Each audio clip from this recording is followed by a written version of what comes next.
Hello everyone, welcome back to the channel CLRMDH। तो जैसा कि तुमने यार इस वीडियो के टाइटल से जान ही लिया होगा कि ये वीडियो किसके ऊपर है। तो मैं एक बार फिर बता देता हूँ, ये वीडियो है 2024 एस्पिरेंट्स के लिए जिनका अभी थोड़े दिनों बाद ही जेई मेंस फर्स्ट अटेम्प्ट है। और अभी बज रहे हैं रात के 12 और मैं ये वीडियो कर रहा हूँ शूट। और अब तुम 2024 एस्पिरेंट्स के भी अब रात के 12 बज चुके होंगे ही, क्योंकि पता है 10 दिन बाद एग्ज़ाम है जिसके लिए तुम 2 साल से या ड्रॉपर 3 साल से तैयारी कर रहे थे। तो टेंशन तो यार तुम्हें होगी ही। तो इस वीडियो में देखो मैं बात करूँगा कि कोई लास्ट मिनट्स के जो मिस्टेक्स है जो तुम अवॉइड करो, कि यार वो मिस्टेक्स तुम्हें नहीं करनी। उससे यार तुम्हारी प्रिपरेशन कहीं ना कहीं जो तुमने तैयारी करी है ना, उसका जो तुम्हारा 100% पोटेंशियल या तुम्हारी प्रिपरेशन काफ़ी हद तक रुइन हो सकती है। और जैसा कि तुम सबको पता होगा कि जेई मेन फर्स्ट अटेम्प्ट की डेट्स आ चुकी हैं। कई बच्चे बहुत उदास हो रहे हैं कि मेरा तो पहले दिन ही आ गया 27 जनवरी को। कई बच्चे खुश हो रहे हैं मेरा तो लेट है फरवरी में। ऐसा कोई वो नहीं है कि कोई उसका अच्छा हो गया जिसका लेट है, जिसका पहले है वो उसका बेकार होगा। ऐसा कोई वो नहीं है, सबका अच्छा ही होगा। जितना तुमने मेहनत किया उतना तुम्हें मिल जाएगा। तो बस यार बिना देरी करे करते हैं वीडियो को स्टार्ट। तो सबसे पहला पॉइंट आता है कि दोस्तों से अब तुम फोमो मत लेना बिल्कुल भी। कि अब जैसे पता है लास्ट का टाइम है, दोस्तों से बात कर रहे होगे भाई तूने कितना कर लिया, तेरी कैसी तैयारी है, तूने क्या क्या कितने साल के PYQ लगा लिए, तेरा मॉक में क्या स्कोर आ रहा है, तेरी कितनी एक्सपेक्टेड परसेंटाइल बन रही है। भाई मेरे तो इतनी बन रही है, तेरी तो यार मेरे से इतनी ज़्यादा बन रही है, तेरी तो इस हिसाब से ऐसी रैंक बन जाएगी, मेरी तो ऐसी बन रही है, मेरे को तो नहीं मिलेगा ये वगैरह। तो ज़्यादा यार अब दोस्तों से तुम इतना फोमो मत लो, क्योंकि उसने अपने हिसाब से अलग प्रिपरेशन की है, तुमने अपनी अलग प्रिपरेशन करी है। और तुम देखो, तुम खुद सोचो कि तुम उस दोस्त के बारे में, उसके मार्क्स के बारे में सोच के तुम अपने मार्क्स पे कोई इफेक्ट नहीं ला सकते ना। उससे तुम्हें कोई फ़ायदा है ही नहीं, क्योंकि तुम दोस्त के ज़्यादा नंबर आ रहे हैं तो आ रहे हैं, तुम उसके बारे में सोच के उसके मार्क्स नहीं बदल सकते ना। Be practical. उसके जो मार्क्स आ रहे हो आ रहे होंगे यार, तुम्हें उससे क्या मतलब, तुम बदल थोड़ी सकते हो उसके मार्क्स, या उसके ज़्यादा आने से तुम्हारे थोड़ी इफेक्ट हो सकते हैं। तुम तो अपना बेस्ट करो ना। और अभी फाइनल एग्ज़ाम थोड़ी हुआ है कि तुम दुखी हो रहे हैं यार उसके तो ज़्यादा आ रहे हो, मेरा दोस्त आगे निकल गया। तो ऐसा टेंशन मत लो, अभी एग्ज़ाम होने दो, ठीक है। तो पहला पॉइंट तो यही था कि अब दोस्तों से बात तो करो, जैसे थोड़ा तुम्हें दिलासा भी मिलता रहे कि हाँ तुम्हारे साथ वाला भी पेपर दे रहा है, तुम अकेले नहीं हो। वो भी थोड़ा टेंशन में, लेकिन ये मत सोचना कि उसके ज़्यादा नंबर आ रहे हैं ये वगैरह। वो थोड़ा उस बात को थोड़ा नेगेटिव साइड में मत लेना। दूसरा पॉइंट ये आता है कि अब अपना स्लीप शेड्यूल फिक्स कर लो, उसको रूइन मत करना। क्योंकि वैसे ही तुम्हें थोड़ी टेंशन वगैरह होने लग रही होगी, तुम लेट नाइट तक जग रहे हो कि यार अब तो कम ही टाइम बचा है, मैं तो पूरी रात पढ़ रहा हूँ ये वगैरह कर रहा हूँ। तो पढ़ो तुम, ऐसी कोई बात नहीं है, लेकिन टाइम फिक्स करो। यूँ नहीं है कि तुम लेट नाइट तक पढ़ रहे हो फिर बाद में सुबह तुम लेट उठ रहे हो। मान लो उठ रहे हो लेट नाइट तक, तुम 2 3 4 बजे तक पढ़ रहे हो, फिर सुबह उठ रहे हो 10 11 बजे तक, और फिर बाद में अपना फिर सारे काम कर रहे हो। तो ये देखो मत करना, क्योंकि तुम्हें भी पता है 10 दिन बाद तुम्हारा पेपर है। 10 क्या, 7 7 10 दिन मान लो। और उसमें तुम्हें हो सकता है तुम्हारी फर्स्ट शिफ्ट आ जाए तो तुम्हें 9 से 12 करना पड़ेगा पेपर, या इवनिंग शिफ्ट आ जाए 2 से 5 करना पड़ेगा। तो अभी अपना स्लीप साइकिल एकदम फिक्स कर लो। कोशिश करो सुबह जल्दी जागने की। जैसे मान लो तुम और ये देख लेना, जैसे सेंटर तो आ गया होगा ना, तो अप्रॉक्सीमेट डिस्टेंस की तुम्हें उस दिन के हिसाब से किस टाइम पे उठना पड़ेगा, उससे थोड़े आधे 1 घंटे जल्दी जगने की प्रैक्टिस कर लो।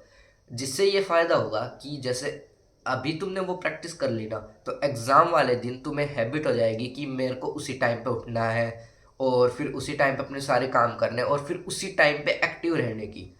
वो तुम्हारा एफिशिएंट टाइम हो जाएगा। अगर तुम अभी यूँ कर रहे हो कि तुम सो जा रहे हो, उस टाइम पे तो तुम सोए जा रहे हो, तुम्हें लेट नींद आती है, तो पेपर वाले से पहले दिन भी वैसे तो थोड़ी टेंशन रहेगी उस दिन, लेकिन तुम्हें और भी एक तो टेंशन के मारे नींद नहीं आनी, और एक तो तुम्हारा शेड्यूल ही ऐसा बन रहा है लेट नींद आने का। तो तुम्हें वैसे लेट नींद आएगी, और सुबह तुम फिर अधूरी नींद से पेपर देने जाओगे, और तुम्हारी प्रिपरेशन जो तुमने इतनी 2 साल से करी है, 2 3 साल से करी है, वो देखो रुइन हो जाएगी।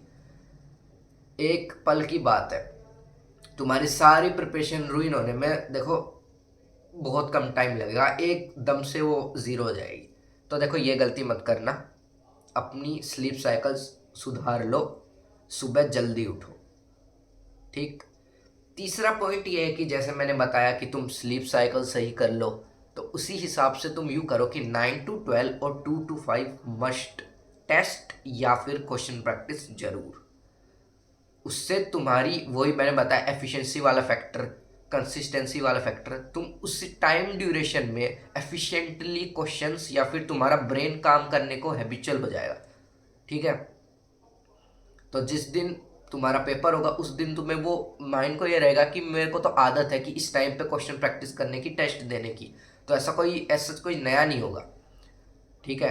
तो 9 to 12 2 to 5 तो तुम कर लो कि वो तो 3 घंटे की तुम्हें सीटिंग लगानी है। 9 to 12 2 to 5 दो सीटिंग तुम्हें 3 3 घंटे की लगानी ही है, मस्ट है। तो उसकी चिंता मत करना तुम, वो तो तुम्हें करनी ही है। अब जितने भी दिन बचे तुम्हें एग्ज़ाम तक उसको तो करके ही जाना है। ठीक है। और हाँ मैंने बताया जैसे कि तुम्हारे 7 10 जो जिस हिसाब से दिन है, तो यूँ नहीं है कि टेस्ट देना तुमने बिल्कुल छोड़ दिया। यूँ मत करना कि यार अब तो लास्ट का टाइम है, अब तो मैं टेस्ट वगैरह अब तो क्या करता हूँ, रिवीजन ही करता हूँ। अब है यार इतना, ऐसा भी उतना भी कम टाइम नहीं है कि तुम टेस्ट ही ना दे सको। टेस्ट तुम्हें देने हैं रेगुलर। तुम्हारी एकदम 3 आवर की सिटिंग में बैठ के एकदम जल्दी जल्दी क्वेश्चन सोल्व कर रहे हो, स्क्रीन पे सोल्व करे जा रहे हो पेपर पे। ठीक है। तो यूँ मत करना कि तुम टेस्ट देना ही छोड़ दो। क्वेश्चन प्रैक्टिस तुम करते रहो, question practice in the sense test तुम देते रहो। 9 to 12 2 to 5।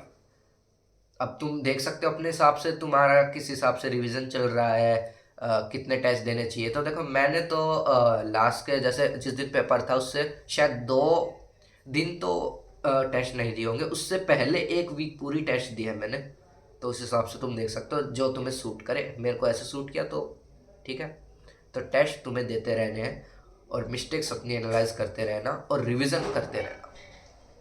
रिवीजन, अब वही फोर्थ पॉइंट है कि तुम्हें रिवीजन बहुत ही ज़्यादा करना है।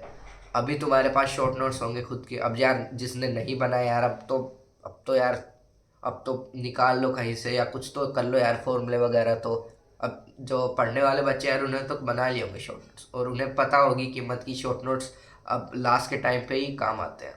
कि 2025 वाले बच्चे मानते नहीं है कि शॉर्ट नोट्स बनाए ना बनाए, प्रिंट आउट निकलवा ले, टीचर ने दे दिए ये वगैरह, नेट से डाउनलोड कर लिए, कोई बुक से कर लिए, फ्लैश कार्ड्स वगैरह वो। ठीक है। तो उनको तो देखो अब जैसे 2024 वाले बच्चों को तो पता चल रही होगी शॉर्ट नोट्स की क्या इंपॉर्टेंस है। उनको बार बार रिवाइज करो। मैंने सही बता रहा हूँ, शॉर्ट नोट्स की मैंने एक नोटबुक बना ली थी। हाँ कई बच्चे यूँ भी करते हैं, पेस्ट कर लिए वाल पे। तो जैसा तुम्हें कर रहे हो वो कर लेना, उसमें कोई वो नहीं है, वो कर ही रखे होंगे, कर लेना क्या, अब तो तुम देने वाले हो पेपर। तो ठीक है। तो शॉर्ट नोट्स को सही कह रहा हूँ, मैंने नोटबुक बना ली थी, वो मैं कह रहा था नोटबुक बना ली थी और उसको कम से कम 5 10 बार तो आराम से रिवाइज किया भाई। शॉर्ट नोट्स को इतनी बार रिवाइज कराया। जैसे मैं यूँ करता था, जैसे फर्स्ट राउंड लगाया रिवीजन का, तो पहले तो 2 3 राउंड मैंने यूँ ही पढ़े हैं वैसे, बिना कोई वो अंडरलाइन हाईलाइट करे पढ़ लिए। फिर उसके बाद यूँ कराया मैंने कि अगली बार स्केच पेन से हाईलाइट कर लिए, अगली बार जो इम्पोर्टेंट लगे या जो मैं भूल रहा था कर लिए। तीसरी बार मैंने अलग रंग के स्केच पेन से करे, चौथी बार मैंने अलग रंग के स्केच पेन से करे, पांचवी बार मैंने एक और अलग रंग के स्केच पेन से करे जो मेरे को इम्पोर्टेंट लगे, छठी बार मैंने हाइलाइटर से हाईलाइट कर लिए, और जब सातवीं बार जब कुछ ही पेज बचे थे उनको मैंने फोल्ड कर लिया कि बस इस पेज में एक चीज़ वो बच रही है, वो उसको फोल्ड कर लिया, इस पेज में ध्यान लगा ले जिसको हाईलाइट कर रखा था। तो देख लो रिवीजन इतनी बार करना है। रिवीजन से देखो ये फायदा होगा ना कि एकदम तुम्हारे कॉन्सेप्ट्स एकदम तुम्हारे दिमाग में क्लियर होंगे। यूनिक क्वेश्चन सोल्व तुम्हारे जल्दी जल्दी क्वेश्चन सोल्व होंगे। जैसे यूनिक की तुम्हें बीच में सोचना पड़ रही है, अगर तुम्हें पता है ये क्या सोल्व किया, फिर ये फॉर्मूला लगता है उस पर ये यू वैल्यू निकालते हैं, जैसे डेल्टा टी बी आई आई के बी एम है, आई ऐसे अल्फा दे रखा है, डिसोसिएशन कांस्टेंट वगैरह दे रखे हैं, आई यू निकालेगा, के बी दे रखा है, मोलैलिटी यू उस फॉर्मूले से मोल कॉन्सेप्ट वाले से मोलैलिटी निकालनी है। तो ये तुम्हारे फॉर्मूले क्लियर है ना, ये तुम जल्दी यू मिनट में तुम याद आ जाएगा, इसमें ये फॉर्मूला करना है, इसमें वो फॉर्मूला करना है, तो उसमें ज़्यादा टाइम नहीं लगेगा, तुम्हारी खुद की एफिशिएंसी बढ़ेगी। बच्चे पूछते एफिशिएंसी कैसे बढ़ाए, फॉर्मूले यार याद करो, एकदम कॉन्सेप्ट एकदम ग्रास्प पे हो तुम्हारे, ठीक है, एकदम से सटासट तुम सारे फॉर्मूले लगाए जा रहे हो, आंसर निकाले जा रहे हो। शॉर्ट नोट्स का रिवीजन मस्ट, बुरी तरह रिवाइज करो, सही कह रहा हूँ, जितना हो सके रिवाइज करो, दिमाग में एकदम तुम्हारे छप जाने चाहिए सारी बातें तुम्हारी क्लास नोट्स के जो शॉर्ट नोट्स हैं उनकी। तो यार फिफ्थ पॉइंट ये है कि अब बच्चे सोच रहे हैं यार मैंने तो चैप्टर छोड़ दिए, मेरे तो चैप्टर बच गए, अब क्या करूँ, अब वन शॉट से कर लेता हूँ, मंजिल सीरीज़ देख लेता हूँ या और कोई सीरीज़ देख लेता हूँ। तो अब देखो यार, वो मैं पहले तुम्हें लास्ट 1 मंथ में तो तुम्हें बताई थी, लास्ट 2 मंथ के लिए भी मैंने सजेस्ट किया था कि कर सकते हो। अब देखो अब कोई वो टाइम नहीं है, तुम्हें लग रहा होगा यार वो छूट गया चैप्टर, अब तो क्या करूँ, उसमें से सवाल आ गए तो मैं क्या करूँ। तो देखो यार, अब तो देखो टाइम है नहीं कि 10 दिन, इतना ही टाइम बचा है कि तुम अब वन शॉट से करो, उसका कोई फ़ायदा भी नहीं है। जितना तुम्हें कर लिया ना उस पर कॉन्फिडेंस रखो, और मेरी बात मान लो यार, उसके जो तुम छोड़ के गए हो उसके 3-4 मान लो मैक्सिमम 3-4 सवाल भी आ रहे तो उससे इतना फ़र्क नहीं पड़ेगा। ज़रूरी भी नहीं है तुमने जो 3-4 सवाल जो आ रहे हैं वो तुम वन शॉट करके बना ही लोगे, ठीक है। तो वही कह रहा हूँ कि उसकी इतनी टेंशन मत लो, अब छोड़ दो यार, अब दिल पे पत्थर रखे हैं, छोड़ दो उस चैप्टर को, जितना है ना उसको अच्छे से कर लिया ना तुमने, सही कह रहा हूँ, बहुत सही हो जाएगा, जेन्युइन में एकदम। तो बस जो चैप्टर छूट गया ना उसको छूटा रहने दो। देखो तुम्हें अभी बात ये लग रही होगी कि यार छूट गया ये वगैरह, मेरे अच्छे नंबर नहीं आ पाएंगे। देखो ये जो जिन बच्चों ने देखो जैसे पेपर दे लिया ना, तो उनको पता है कि जो जितने तुम्हें चैप्टर पढ़ रखे हैं ना, तो उनसे भी तुम अच्छी परसेंटाइल स्कोर कर सकते हो। अब मेरे में बताऊँ ना, मैं भी 3-4 चैप्टर शायद छोड़ के गया था, जिनमें मेरे को जैसे कम आते थे, जैसे इंडेफिनेट इंटीग्रेशन मैथ्स का वो छोड़ के तो गया था, लेकिन उसकी मेरे फॉर्मूले पढ़ रखे थे, लेकिन प्रैक्टिस उतनी नहीं कर रखी थी, मेरे को इंटीग्रेशन की इतनी वो प्रैक्टिस नहीं थी। और तुम्हें भी पता है इंटीग्रेशन बिना प्रैक्टिस नहीं आता। तो इंडेफिनेट इंटीग्रेशन का मैं सवाल छोड़ के गया था, और फाइनल मेंस में भी मैं छोड़ के आया था। स्टिल मेरे मैथ्स में 84 नंबर थे, which is a decent score. और बात करें केमिस्ट्री में सॉल्ट एनालिसिस, वो यार मेरे से याद ही नहीं हुआ यार इतने ज़्यादा, वो भी फिर मैं छोड़ के चला गया। उसके भी शायद मेरी शिफ्ट में शायद क्वेश्चन था भी या नहीं, या एक था शायद, तो वो छोड़ दिया यार। कुछ इतना फर्क नहीं पड़ता, सही कह रहा हूँ मैं, जितना तुमने कर लिया ना, जितना तुमने पढ़ लिया उसको तुमने अच्छे से कर लिया ना, तो तुम्हारा बहुत सही हो जाएगा काम। फिजिक्स में रोटेशन मेरे को थोड़ा कम आता था, तो रोटेशन का शायद एक आसान सवाल आ गया मूवमेंट ऑफ इनर्शिया का, तो वो कर लिया मैंने, सही हो गया। फिजिक्स में 95 आ गए, सही है। तो इतना टेंशन मत लो, जो छूट गया उसको छूटने दो, जो है चैप्टर उन पे अच्छे से कमांड करके उनसे नंबर निकाल लो, ओके। ये सो अगली टिप ये है कि हेल्थ तो तुम्हें देखो मेंटेन करनी है। अब यूँ नहीं है कि तुम अब फास्ट फूड वगैरह खा रहे हो, जैसे ये तो तुम्हें पता ही हो गया यार, लेकिन मैं वैसे भी बता देता हूँ एक बार क्या जाता है। हेल्थ अपनी मेंटेन करना, ज़्यादा फास्ट फूड वगैरह मत खाना, हेल्दी फूड खाना। जैसे यूँ नहीं है कि तुम पेपर से पहले बीमार हो गए या वगैरह, या फिर अब तो जैसे ठंड हो रही है, जैसे दिल्ली में तो ठंड है, तो फिर इतना बाहर वगैरह मत निकलना, क्या पता जुकाम हो गई तुम्हें मेरी तरह। तो संभाल लेना यार, तुम संभाल ही सकते हो तो। और हाँ, सबसे इम्पोर्टेंट कि अभी लास्ट के टाइम पे लूज़ नहीं पढ़ना है, अभी लूज़ नहीं पढ़ना है। एक बार पेपर हो जाए तब आराम से चिल कर लेना।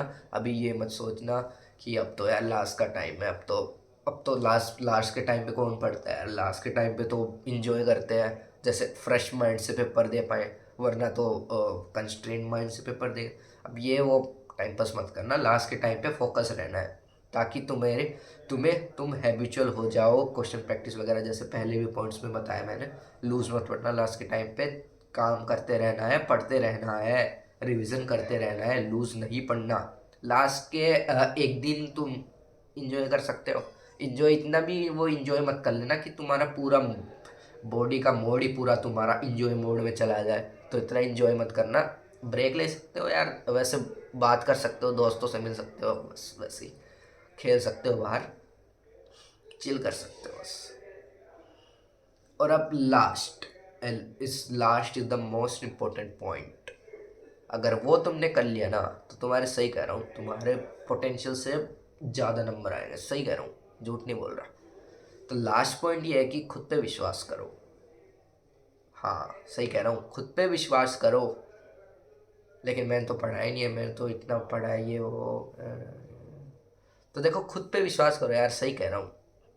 टेस्ट वाली वीडियो में मैंने तुम्हें अपने नंबर दिखाए थे ना, मेरे हाईएस्ट 222 आए थे इजी शिफ्ट में 2022 की।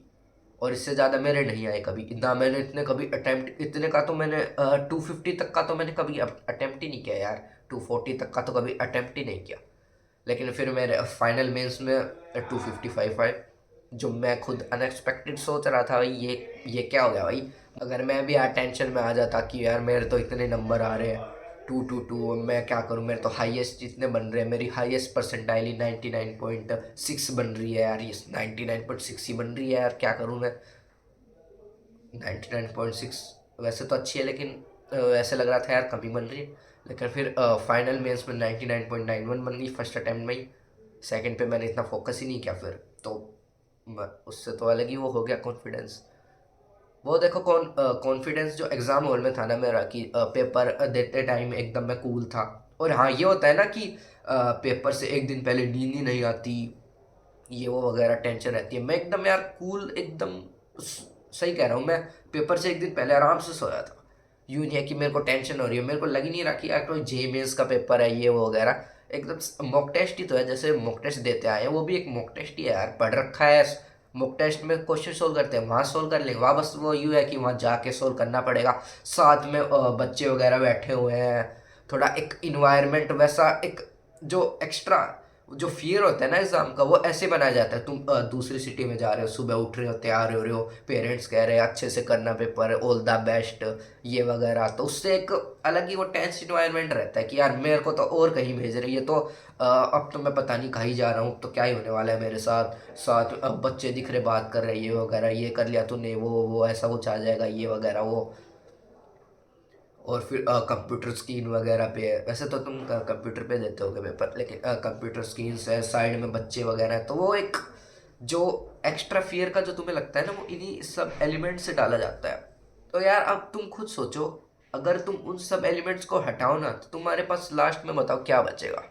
एक एग्ज़ाम बचेगा जिसमें क्वेश्चंस है जो उस सिलेबस के हैं, जो तुमने पढ़ रखा है, उसकी तुमने अच्छी प्रैक्टिस कर रखी है, वो बस तुम्हें सोल्व करने हैं, बस बस इतना, बस उसका नाम लग दिया जेई मेंस फर्स्ट अटेम्प्ट, बस उससे तुम्हारी इतनी वो तुम डरने लग गए कि यार ये तो क्या हो गया यार, अब तो मैं क्या करूं, एक क्वेश्चन नहीं हुआ, तुम्हें याद आ रहा है अब तो गया भाई, अब तो भाई ये क्या हो रहा है भाई, भाई यहाँ पे क्या हो रहा है।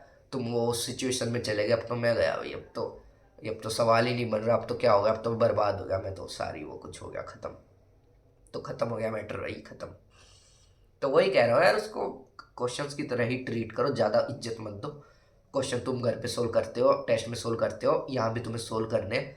तुम खुद सोचो ना, जितना तुमने पढ़ लिया वो तो यार तुम अच्छे से कर लोगे ना, तो बस जो तुम्हें आता है उसको आराम से सोल्व करते जाओ। ये क्वेश्चन कर रखा है मैंने, या ये क्वेश्चन मैं कर सकता हूँ, सोल्व करे जा रहा हूँ, क्वेश्चन हो जा रहे जो मेरे को लग रहा है टफ वगैरह या नहीं हो रहा उसको लीव करे जा रहा हूँ, आसान आसान क्वेश्चन करे जा रहा हूँ, देन मॉडरेट पे आ रहा हूँ, देन बच्चे कुछ टफ पे कर रहा हूँ, जितना मेरे से हो सकता था वो मैंने कर लिया, बस चिल रहा हो यार।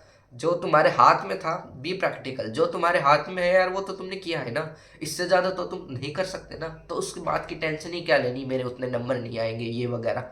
और तुम खुद सोचो यार, रिजल्ट तुम थोड़ी प्रेडिक्ट कर सकते हो कि यार मेरी बच्चे सोचते रहते क्या यार मेरी 99 प्लस परसेंटाइल आएगी, मेरी अंडर 5000 रैंक आएगी, अंडर 2000 रैंक आएगी। तो तुम खुद सोचो ना यार, रिजल्ट तुम थोड़ी प्रिडिक्ट कर सकते हो, तुम्हें थोड़ी पता है कि उस शिफ्ट में कैसे बच्चे बैठे हैं, क्या हार्ड शिफ्ट है, इजी शिफ्ट है, मॉडरेट शिफ्ट है, उस पर क्या परसेंटाइल या क्या रैंक बनेगी। तो जो चीज़ तुम्हारे हाथ में ही नहीं है, तुम उसको सोच के क्यों टेंशन ले रहे हो। जिस चीज़ को तुम कंट्रोल ही नहीं कर सकते उसको सोच के तुम क्यों टेंशन ले रहे हो। तुम्हारे हाथ में क्या है, तुम्हारी मेहनत, तुम्हारी मेहनत तुम कंट्रोल कर सकते हो कि मैंने इतनी मेहनत करी है भाई, इससे ज़्यादा मेहनत कर दो कोई बस। तो जो मेहनत है वही तुम कंट्रोल कर सकते हो, और तुम्हें उस पर ही फोकस और कॉन्फिडेंस और बिलीफ होना चाहिए अपनी मेहनत पे, ठीक है। तो ज़्यादा टेंशन मत लो यार, चिल रहो, पेपर है, इतना वो मत लो कि अब जैसे कि मैंने पेपर दिया था ना, तब भी ऐसी फीलिंग थी कि पेपर ही था यार, कर दिया, अब जो देखा जाएगा, जो हुआ अब देखा, जैसे नंबर आएंगे देखा जाएगा, उस कर दिया यार हमने तो, जितना आता था मैंने कर लिया यार, और मैं इससे ज़्यादा औकात के बाहर क्या कर लेता। ठीक है, तो बस यार लास्ट में यही कहना चाहूँगा कि accept what you can change, change what you can't accept. ठीक है, तो अब मोस्ट प्रोबेबली ये लास्ट या सेकंड लास्ट वीडियो हो सकती है 2024 एस्पिरेंट्स के लिए। तो अपने टीचर्स पर विश्वास करो, पेरेंट्स पे, दोस्तों पे, अपने पे, खुद पे विश्वास करो, अपनी मेहनत पे विश्वास करो। ठीक है, all the best for your J mains. मिलते हैं अगली वीडियो में, या फिर मिलते हैं आईआईटी में, तब तक के लिए ओके बाय।